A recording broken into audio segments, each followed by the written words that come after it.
Hello friends, welcome to the channel doctor Phoebe. അപ്പം ഇന്നത്തെ ഈ ഒരു വീഡിയോ എന്താണെന്ന് വെച്ച് കഴിഞ്ഞാൽ ഇത് ലെജൻഡറി RS200 കുറിച്ചിട്ടാണ്. ഭയങ്കര സന്തോഷമുണ്ട് ഈ ഒരു ടൈമിൽ, അതായത് ഇപ്പോൾ ഈ ഒരു വീഡിയോ ഷൂട്ട് ചെയ്യുമ്പോൾ. കാരണം എന്ന് വെച്ച് കഴിഞ്ഞാൽ സ്വന്തം ബൈക്ക് സ്വന്തം ചാനലിൽ റിവ്യൂ ചെയ്യുമ്പോൾ കിട്ടുന്നൊരു സന്തോഷം അത് പറഞ്ഞറിയിക്കാൻ പറ്റാത്തത് തന്നെയാണ്. അപ്പം നമുക്ക് നമ്മുടെ വീഡിയോയിലേക്ക് ഫസ്റ്റ് ഓഫ് ഓൾ ഈ ഒരു ലുക്ക് എന്ന് വെച്ച് കഴിഞ്ഞാൽ കഴിഞ്ഞ ഒരു 10 വർഷമായിട്ട് RS200 ഇങ്ങനെ തന്നെയാണ് ഇരിക്കുന്നത്. ഇതിനകത്ത് ഒരു വ്യത്യാസവും അങ്ങനെ പറയത്തക്ക രീതിയിൽ വന്നിട്ടില്ല. അപ്പം ലുക്കിൻ്റെ കാര്യത്തിൽ വേറെ പ്രത്യേകിച്ച് ഒന്നും നമ്മൾ പറയേണ്ട കാര്യമില്ല. എന്തായാലും നമുക്ക് ഈ ഒരു ബൈക്കിൻ്റെ ഫ്രണ്ട് സൈഡിൽ നിന്ന് തന്നെ തുടങ്ങാം. ഈ ഒരു ബൈക്കിൻ്റെ ഫ്രണ്ട് സൈഡിൽ നിന്ന് തുടങ്ങുകയെന്നുണ്ടെങ്കിൽ നമുക്ക് മെയിനായിട്ടും ഇതിനകത്തുള്ളൊരു മേജർ അപ്ഡേഷൻസ് എന്ന് പറയുന്ന ഒരു കാര്യം ഫ്രണ്ടിൽ വന്നിട്ടുള്ളത് ഹെഡ്ലൈറ്റാണ്. ഹെഡ്ലൈറ്റ് നേരത്തെയൊക്കെ ഇതിനകത്ത് വന്നിരുന്നത് ഹാലജൻ പ്രൊജക്ടർ ഹെഡ്ലൈറ്റ് ആയിരുന്നു എന്നുണ്ടെങ്കിൽ ഇതിനകത്ത് വരുന്നത് ഫുള്ളി LED ഹെഡ് ലാംപ്സായി മാറിയിട്ടുണ്ട്, പ്രൊജക്ടർ ഹെഡ് ലാംപ്സായി മാറിയിട്ടുണ്ട്. ഇപ്പോൾ ഇതിൻ്റെ ഫ്രണ്ട് ടയറിന് അപ്ഡേറ്റ് വന്നിട്ടുണ്ട്. അതായത് ഫ്രണ്ടിൽ ഇപ്പോൾ വന്നിരിക്കുന്ന MRFൻ്റെ സാപ്പറിൻ്റെ FX2 എന്ന് പറയുന്ന മോഡൽ ടയറാണ് വന്നിട്ടുള്ളത്. അത് 110 സെക്ഷനാണ് ഇപ്പോൾ അവർ പ്രൊവൈഡ് ചെയ്തിട്ടുള്ളത്. നേരത്തെ 100 സെക്ഷൻ ടയേഴ്സ് ആയിരുന്നു അവർ പ്രൊവൈഡ് ചെയ്തിട്ടുള്ളത്. സോ അത് വെച്ച് നോക്കുമ്പം കുറച്ചുകൂടി ഒരു കോണ്ടാക്ട് ടാക്സൊക്കെ കൂടിയത് കൊണ്ട് തോന്നുന്നുണ്ട്. അതുകൊണ്ടൊക്കെ തന്നെ ഫ്രണ്ടിൽ നേരത്തെ വൈബ്രേ എന്ന് പറയുന്ന ബ്രാൻഡിൻ്റെ കാലിപ്പേഴ്സ് ആയിരുന്നു. ഇപ്പോൾ അത് മാറി ഗ്രമേക്ക എന്ന് പറയുന്ന ബ്രാൻഡിൻ്റെ കാലിപ്പേഴ്സ് വന്നിട്ടുണ്ട്. 2 പിസ്റ്റൺ കാലിപ്പറാണ് വന്നിട്ടുള്ളത്.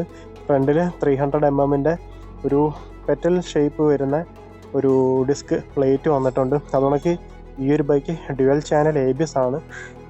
അതുകൊണ്ടൊക്കെ തന്നെ ഫ്രണ്ട് സൈഡിൽ നമ്മുടെ സസ്പെൻഷൻ നോക്കുകയാണെന്നുണ്ടെങ്കിൽ നേരത്തെ വന്നിട്ടുള്ള ആ സെയിം ടെലസ്കോപ്പിക് സസ്പെൻഷൻ തന്നെയാണ് ഇപ്പോഴും വന്നിട്ടുള്ളത്. അതുകൊണ്ട് തന്നെ പഴയ ഒരു ഹൈബ്രോ എന്നൊക്കെ തോന്നിക്കുന്ന രീതിയിലുള്ള ഒരു ചെറിയൊരു DRL വന്നിട്ടുണ്ട്. പിന്നെ ഇതിൻ്റെ ഒരു ഇൻഡിക്കേറ്റർ ആ ഒരു ഡ്യൂക്കിലൊക്കെ കണ്ടിട്ടുള്ളൊരു 3 LED ഇൻഡിക്കേറ്റർ തന്നെയാണ് വന്നിട്ടുള്ളത്. പിന്നെ ഈ ബൈക്കിൽ ഞാൻ ചെറിയ മോഡ്സൊക്കെ ചെയ്തിട്ടുണ്ട്. അതായത് ഇതിൻ്റെ ഒരു വൈസർ വരുമ്പോഴത്തേനും അത്യാവശ്യം എന്താ പറയുക, വലിയ ഫങ്ഷണലായിട്ട് എനിക്ക് തോന്നിയിരുന്നില്ല. അതുകൊണ്ട് തന്നെ മിറർ വരുമ്പോൾ കാണാൻ ഒട്ടും ഭംഗിയില്ല. പിന്നെ ഈ ഒരു മിററിൻ്റെ ഒരു കുറവെന്ന് വെച്ച് കഴിഞ്ഞാൽ ഇത് ഫങ്ഷണലാണ് എന്നാൽ അത്രത്തോളം അല്ല. ഇതൊരു ലുക്കൊക്കെ വെച്ച് ഓക്കെ ആയിട്ട് തോന്നുന്നുണ്ട്, പക്ഷേ ഫങ്ഷനലി ഇത് അത്രത്തോളം അങ്ങോട്ട് ബെറ്റർ അല്ല. പിന്നെ ആ കാണുന്ന ഇത് നിഞ്ചയുടെ ബബിൾ വൈസറാണ്. അതുകൊണ്ടൊക്കെ തന്നെ ഈ ഒരു ഹാൻഡിൽ സ്വിച്ചസിലേക്ക് വരികയാണെന്നുണ്ടെങ്കിൽ ഒരു എൻജിൻ കിൽ സ്വിച്ച് വരുന്നുണ്ട്, ഒരു സെൽഫ് സ്റ്റാർട്ട് ബട്ടണും വരുന്നുണ്ട്. അല്ലാതെ അവിടെ വേറെ ഒന്നുമില്ല, ഓട്ടോ ഹെഡ് ലാമ്പ് തന്നെയാണ് ഇപ്പോഴും വരുന്നത്. അതുകൊണ്ട് തന്നെ ഇവിടെ നമ്മുടെ ഇഗ്നീഷൻ, പിന്നെ ഇപ്പുറത്തെ സ്വിച്ചിലോട്ട് നോക്കുകയാണെന്നുണ്ടെങ്കിൽ നമുക്കിവിടെ ഒരു ഈ മോഡൊക്കെ കൺട്രോൾ ചെയ്യുന്ന, അതായത് നമുക്ക് ഇതിന് 3 മോഡുകൾ വരുന്നുണ്ട്: റെയിന്, ഓഫ് റോഡ്, അതുകൊണ്ട് തന്നെ റോഡ്. അങ്ങനെ 3 മോഡ്സ് വരുന്നുണ്ട്. ആ 3 മോഡ്സും കൺട്രോൾ ചെയ്യുന്ന ഒരു ബട്ടണാണിത്. പിന്നെ ഈ കാണുന്നതാണ് ഇതിൻ്റെ ഹൈ ബീമും ലോ ബീമും. ഇത് പാസ് സ്വിച്ച്, അതായത് ഇത് നമുക്കിപ്പോൾ ഒരു കാറിൻ്റെ സെറ്റപ്പിലോട്ട് മാറിയിട്ടുണ്ട്. കാരണം എന്ന് വെച്ച് കഴിഞ്ഞാൽ ഇത് ബ്രൈറ്റ്, ഇത് ഡിമ്മ്, ഇത് ഹൈ ബീം, ലോ ബീം, മറ്റേ ആ സടിക്കത്തില്ലേ ആ ഒരു സംഭവം അങ്ങനെ സെറ്റ് ചെയ്തിട്ടുണ്ട്. പിന്നെ ഇതിനകത്ത് നമുക്ക് കോക്പിറ്റിലേക്ക് തന്നെ പെട്ടെന്ന് ഉള്ളൊരു മാറ്റം തോന്നുന്നത് ഈ ഒരു മീറ്ററിലാണ്. ഇത് അത്യാവശ്യം ഒരു മീറ്റർ കാണുമ്പോൾ നിങ്ങൾക്ക് തന്നെ മനസ്സിലാവും, ഒരു മാറ്റ് ഫിനിഷ്ഡ് ഗ്ലാസ് ആണ് ഇതിനകത്ത് അവർ കൊടുത്തിട്ടുള്ളത്. പക്ഷേ സംഭവം കൊള്ളാം. ഇതിനകത്തൊരു ഓഡോമീറ്റർ ഉണ്ട്, ഒരു ടാക്കോമീറ്റർ ഉണ്ട്, പിന്നെ ഒരു ഗിയർ പൊസിഷൻ ഇൻഡിക്കേറ്റർ വരുന്നുണ്ട്. അതുകൊണ്ട് തന്നെ ഫ്യൂൽ ഇൻഡിക്കേറ്റർ വരുന്നുണ്ട്. പിന്നെ 3 മോഡ്സ് ഇവിടെ ആയിട്ട് വരുന്നുണ്ട്. അത് നമ്മൾ ഈ ഒരു ബട്ടൺ വെച്ചിട്ട് ഇതിനകത്ത് ഡബിൾ പ്രസ് ചെയ്യുന്നതനുസരിച്ച് ഇവിടെ മോഡ്സ് മാറിക്കൊണ്ടിരിക്കും. ഈ ഒരു മോഡൊക്കെ വർക്ക് ചെയ്യണമെന്നുണ്ടെങ്കിൽ നമ്മൾ എൻജിൻ കിൽ സ്വിച്ച് ഓൺ ആക്കണം. ഓൺ ആയി കഴിയുമ്പോഴാണ് ഇപ്പോഴുള്ള കംപ്ലീറ്റ് ആക്സസ് നമുക്ക് കിട്ടും. അന്നേരം നമുക്ക് ഈ ഒരു ബട്ടൺ യൂസ് ചെയ്തിട്ട് നമുക്കിത് കൺട്രോൾ ചെയ്യാൻ പറ്റും. അപ്പോൾ ഈ ഒരു ബട്ടൺ വെച്ചിട്ട് നമുക്ക് ഇതിനകത്തെ മോഡ്സും കാര്യങ്ങളൊക്കെ കൺട്രോൾ ചെയ്യാൻ പറ്റും. അതുകൊണ്ട് തന്നെ 2 ട്രിപ്പ് മീറ്റർ വരുന്നുണ്ട്, ട്രിപ്പ് A, ട്രിപ്പ് B. ഓരോ ട്രിപ്പിലും നമുക്ക് ഫ്യൂൽ എഫിഷ്യൻസി എത്രയാണെന്നുള്ളത്, നമ്മുടെ മൈലേജ് എത്രയാണെന്നുള്ളത് ഇവിടെ ഇങ്ങനെ കാണാൻ പറ്റും. പിന്നെ ഇതെന്താണെന്നുള്ളത് എനിക്കറിയത്തില്ല. പിന്നെ ഇതിന് ബ്ലൂടൂത്ത് കണക്ടിവിറ്റി വരുന്നുണ്ട്.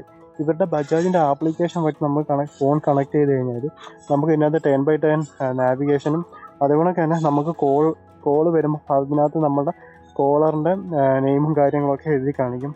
അപ്പോൾ അങ്ങനെ ചെറിയ ചില്ലറ അപ്ഡേഷൻസും കാര്യങ്ങളൊക്കെ ബജാജ് ഈ ഒരു വണ്ടിയിൽ കൊണ്ടുവന്നതുണ്ട്. അതുകൊണ്ട് തന്നെ ഇതാ ഈ ഒരു ഭാഗത്തായിട്ട് നമുക്ക് ഒരു ചാർജിങ് പോർട്ട് അവർ പ്രൊവൈഡ് ചെയ്തിട്ടുണ്ട്.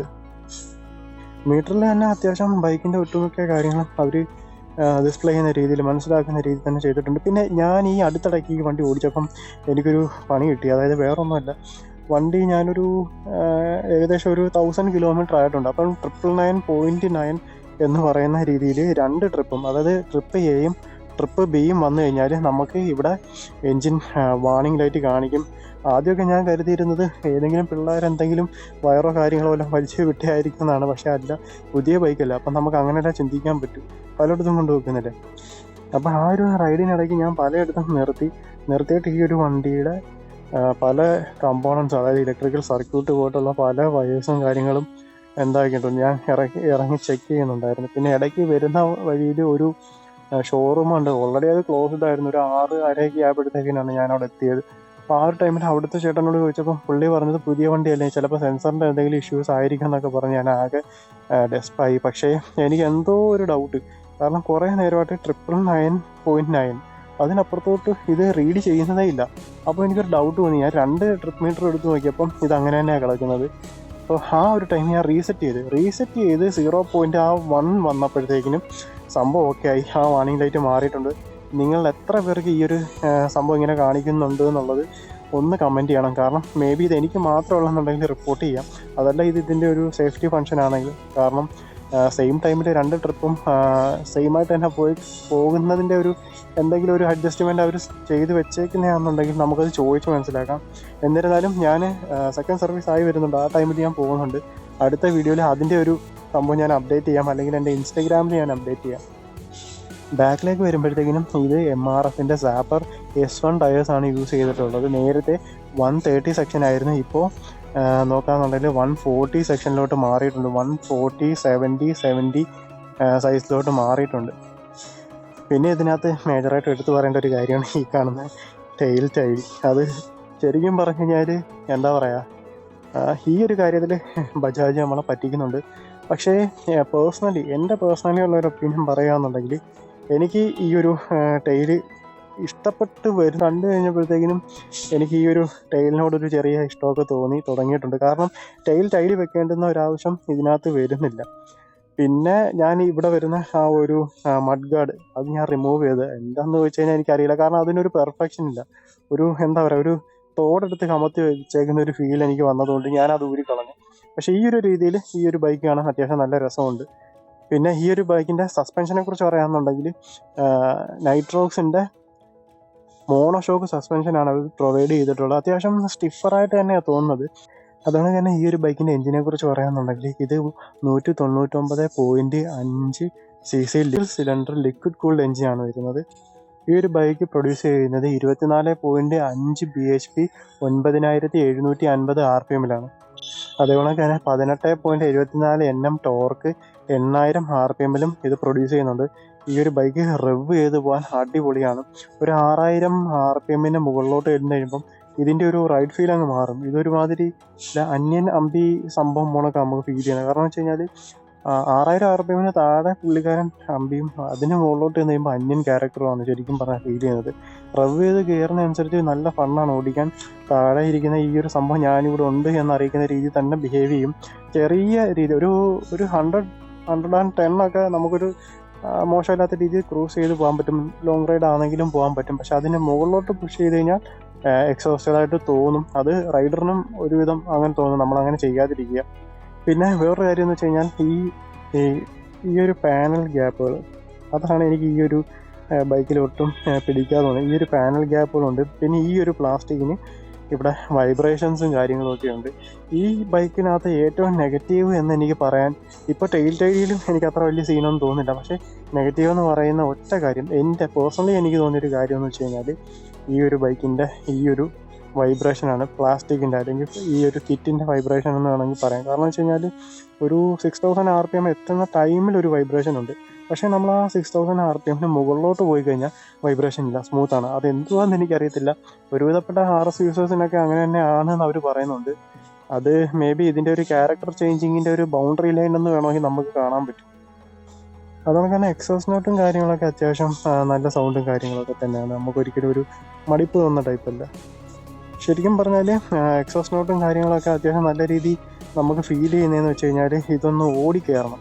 ഇത് കുറച്ചൊന്ന് ഓടി ആ ഒരു RPM ഒക്കെ കട്ട് ഓഫ് ചെയ്ത്, അതായത് ഒരു 6000 RPM അങ്ങോട്ട് കയറുമ്പോഴത്തേക്കും നല്ല ഫണ്ണാവും. അപ്പോൾ ഈ ഒരു എക്സോസിൻ്റെ സൗണ്ടും കാര്യങ്ങളൊക്കെ അങ്ങ് മാറും. മൊത്തത്തിൽ 3 ഫ്രീ സർവീസാണ് വരുന്നത്. ഫസ്റ്റ് സർവീസ് എന്ന് പറഞ്ഞു കഴിഞ്ഞാൽ 500-നും 750-നും ഇടയ്ക്ക്, സെക്കൻഡ് 4500-നും 5000-നും ഇടയ്ക്ക്, തേർഡ് 5000-നും 9000-നും ഇടയ്ക്ക്. അപ്പം ഈ ഓരോ സർവീസ് വരുമ്പോഴും ഇതിൻ്റെ ഇടയ്ക്ക് ഒരു ടോപ്പ് അപ്പ് വരുന്നുണ്ട്. ഇപ്പം എൻ്റെ ഈ ഒരു ബൈക്ക് 1300 സംതിങ് പ്ലസ് കിലോമീറ്റർ ഓടിയിട്ടുണ്ട്. അപ്പം ഇതിൻ്റെ സർവീസിൻ്റെ കാര്യം ഞാൻ ഇന്ന് രാവിലെ വിളിച്ചിറക്കിയപ്പോൾ അവർ പറഞ്ഞത് 1500 ആകുമ്പോഴത്തേക്കിനും, ഇനി ഞാനൊരു 2000 ആകുമ്പോഴത്തേക്കിനും ഇത് കൊണ്ടുപോയിട്ട് ടോപ്പ് അപ്പ് ചെയ്യണം, ഇതിൻ്റെ ഓയിൽ ലെവൽ ടോപ്പ് അപ്പ് ചെയ്യണം. പിന്നെ ഞാൻ അവിടുത്തെ മെക്കാനിക്കിൻ്റെ അടുത്ത് 1-2 കാര്യങ്ങൾ ചോദിച്ചപ്പോൾ ഞാൻ പുള്ളിയുടെ അടുത്ത് ചോദിച്ചൊരു കാര്യമുണ്ട്. ഈ വണ്ടിയുടെ ഒരു ക്യാരക്ടർ വെച്ചിട്ട് നമുക്ക് ഇതിനകത്ത് കിട്ടാനുള്ള പണികൾ എന്തൊക്കെയാണെന്ന് ചോദിച്ചു. അപ്പോൾ ആ ടൈമിൽ പുള്ളി പറഞ്ഞൊരു കാര്യമുണ്ട്. പണി എന്ന് പറഞ്ഞു കഴിഞ്ഞാൽ ഓരോ ബൈക്കിനും ഓരോ രീതിയിലായിരിക്കും വരുന്നത്. എന്നിരുന്നാലും ഏറ്റവും കൂടുതൽ യൂസറിൻ്റെ ഒരു യൂസിങ് അത് അത്യാവശ്യം നല്ല രീതിയിലാണെന്നുണ്ടെങ്കിൽ അധികം വലിയ പണിയോ കാര്യങ്ങളോ ഒന്നും ഇതിനകത്ത് വരത്തില്ല. പുള്ളി എടുത്തു പറഞ്ഞൊരു കാര്യം വെച്ച് കഴിഞ്ഞാൽ, ഇപ്പം നീ വണ്ടി എടുത്തല്ലേ ഉള്ളൂ, അപ്പം അത് വെച്ചിട്ട് നീ ഒരു 2000 കിലോമീറ്റർ അല്ലെങ്കിൽ 2500 കിലോമീറ്റർ വരെ ഈ ഒരു എൻജിനൊരു സമയം കൊടുക്കണം. എങ്കിൽ മാത്രമേ ഈ എൻജിൻ ലോങ് ലാസ്റ്റ് ചെയ്യത്തുള്ളൂ. അല്ലാതെ വരുന്ന ചില ജനറൽ ചെക്കപ്പ് മെയിൻ്റനൻസും കാര്യങ്ങളൊക്കെ വരുന്നത്, അതായത് ഓയിൽ ഫിൽട്ടർ അങ്ങനെയുള്ള കാര്യങ്ങളൊക്കെ വരുന്നുണ്ട്. പിന്നെ ലീക്സും കാര്യങ്ങളൊക്കെ നമ്മൾ ഈ പറയുന്ന രീതിയിൽ എൻജിൻ സ്മൂത്തായിട്ട് നമ്മൾ തന്നെ യൂസ് ചെയ്ത് കൊണ്ടുവന്നു കഴിഞ്ഞാൽ നമുക്ക് തന്നെ പണി കിട്ടാതെ വരും. പ്രോപ്പർ ടൈമിനുള്ള എൻജിൻ ഓയിൽ ചേഞ്ച് അങ്ങനെയുള്ള കാര്യങ്ങൾ സർവീസുകൾ എല്ലാം ചെയ്യുക. അതുകൊണ്ട് തന്നെ റെക്കമെൻഡഡ് ആയിട്ടുള്ള ഓയിൽ മാക്സിമം യൂസ് ചെയ്യുക. അതല്ല പുറത്ത് പോയി ഓയിലും കാര്യങ്ങളൊക്കെ യൂസ് ചെയ്യുന്നുണ്ടെങ്കിൽ നിങ്ങൾ ലോ ക്വാളിറ്റി ഓയിൽ യൂസ് ചെയ്യാതെ നല്ല ക്വാളിറ്റി, ഇപ്പം ലിക്വിഡ് മോളി അല്ലെങ്കിൽ മോട്യൂൾ അല്ലെങ്കിൽ ഷെല്ലിങ് എന്ന ബ്രാൻഡഡ് ഇതിന് റെക്കമെൻഡ് ചെയ്തിരിക്കുന്ന ഗ്രേഡിലുള്ള ഓയിൽസ് മേടിച്ച് യൂസ് ചെയ്യുക എന്നാണ് പറയുന്നത്. പിന്നെ അത്യാവശ്യം ബൈക്ക് നമ്മൾ തന്നെ വാഷ് ചെയ്യാൻ പുള്ളി പറഞ്ഞു. കാരണം എന്ന് വെച്ച് കഴിഞ്ഞാൽ വേറൊന്നുമില്ല, ഏതെങ്കിലും തരത്തിലുള്ള ലീക്കോ കാര്യങ്ങളോ എന്തെങ്കിലുമൊക്കെ ഉണ്ടെന്നുണ്ടെങ്കിൽ നമുക്ക് ആ എൻജിൻ സൈഡിൽ നിന്നുള്ള അതിൻ്റെ ഒരു കംപ്ലയിൻസ് ഒക്കെ കണ്ടുപിടിക്കാൻ പറ്റും എന്ന് തന്നെ പുള്ളി പറഞ്ഞത്. കാരണം ക്ലീനായിട്ടിരിക്കുന്ന ഒരു എൻജിനകത്ത് ഒരു ലീക്കോ കാര്യങ്ങളോ എന്തെങ്കിലും വന്നു കഴിഞ്ഞാൽ നമുക്കത് പെട്ടെന്ന് തന്നെ ക്യാപ്ചർ ചെയ്യാൻ പറ്റും. നേരെ പറഞ്ഞ് നമ്മൾ ശ്രദ്ധിക്കാതെ കൊണ്ടുനടക്കുന്ന ഒരു വണ്ടിയാണ്. നമ്മൾ കഴിക്കുകയൊന്നും ചെയ്യുന്നില്ലെങ്കിൽ എന്താ എങ്ങനെയാണ് എന്നുള്ള ഒരു കാര്യങ്ങളും അവരായിരിക്കും നമ്മൾ കിട്ടത്തില്ല എന്നാണ് പുള്ളി പറഞ്ഞത്. അപ്പോൾ അത്യാവശ്യം പുള്ളി നല്ല